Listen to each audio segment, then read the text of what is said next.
Hey, I hope all is going well and you're having a beautiful, blessed day. I just wanted to come on in and say hi and happy Saturday. It is my second to last dance class before Christmas break. We go on Christmas break next week. So next week is the 20th, and we are officially on Christmas break after that class.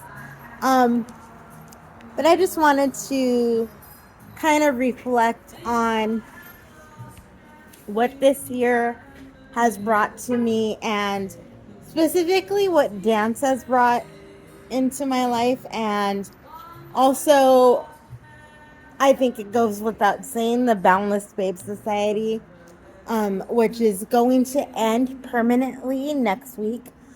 um, I'm very, very sad that it's ending, but I'm very, very grateful for what this program and the mentors and the fellow participants, my sisters, have brought into my life. Um, when I first began BBS back in 2021,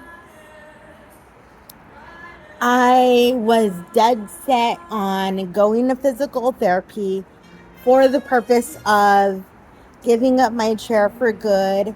And um,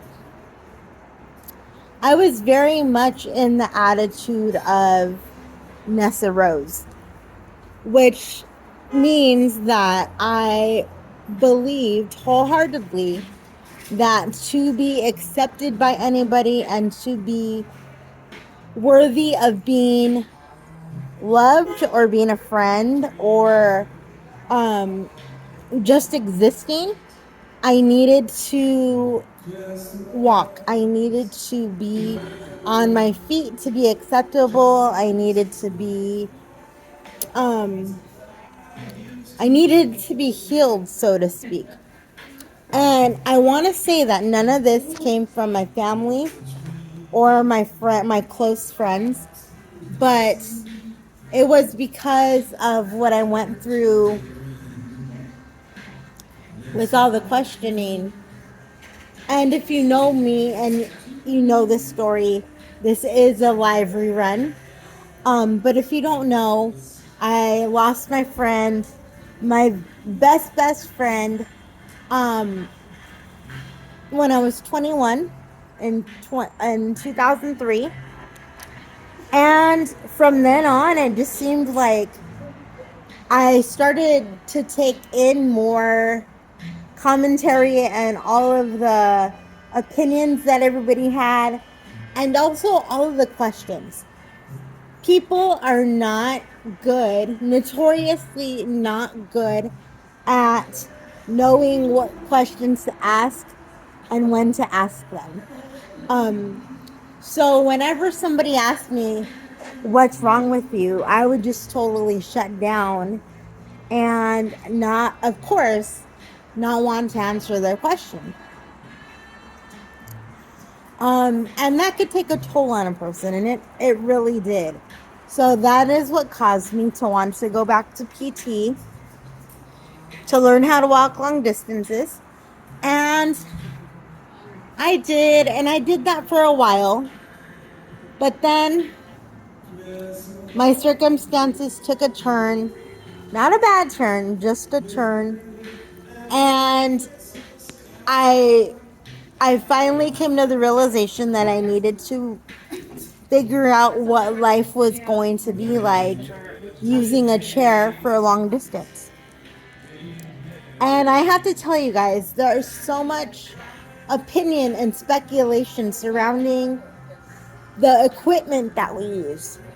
There is this there is this unbelievable and unnecessary hierarchy of the way people think of disability.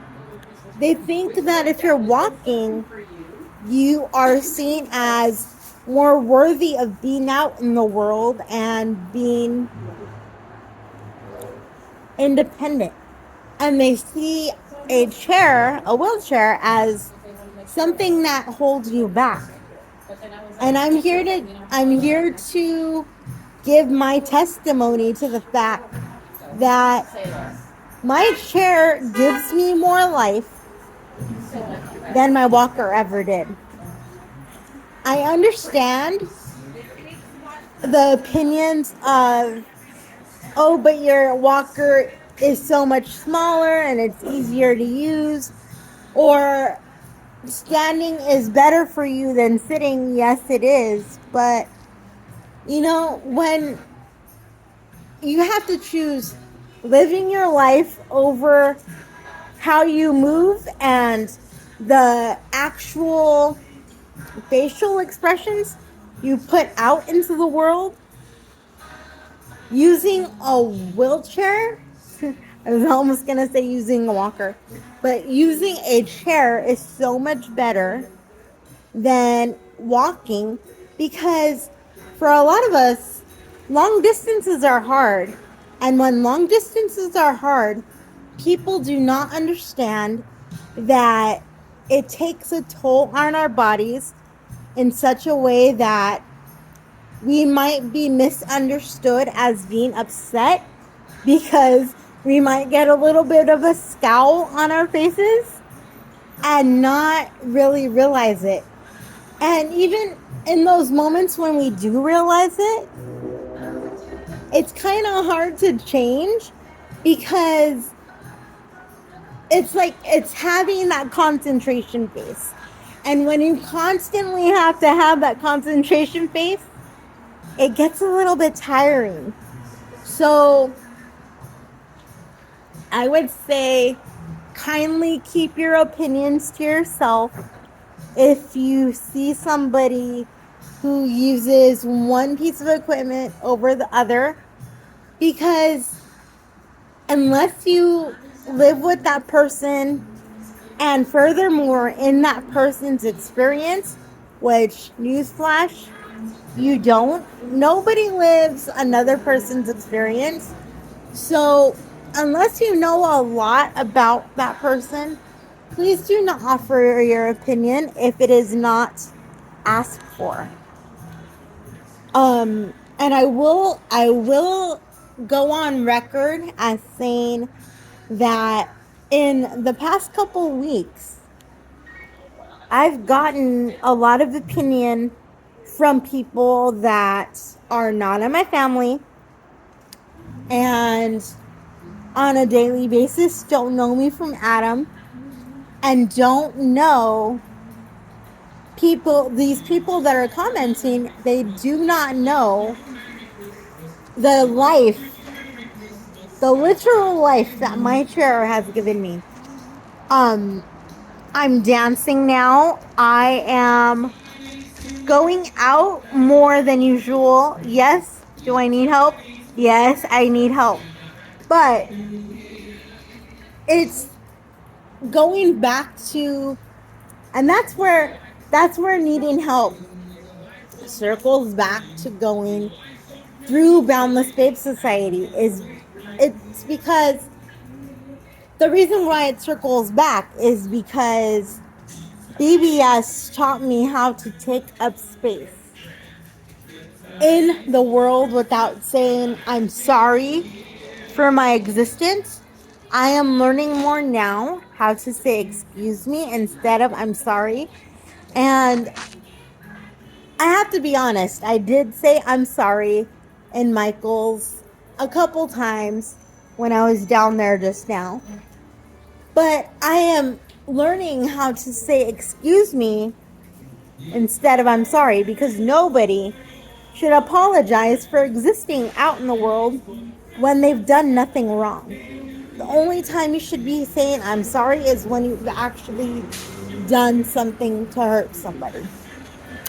So, you guys, I hope that you have a beautiful, blessed day. All is going well with you. I'm still waiting for class. And I love you guys, and thank you so much for listening to the show. This is episode 461. Go listen to episode 460 that I did yesterday afternoon. My friends Nick and Desi did a concert at the Green Room 42 in New York City, and I watched the concert. I live streamed it, and it was amazing. So I will talk to you later. I love you. Have a beautiful, blessed day, and I'll see you soon. Bye.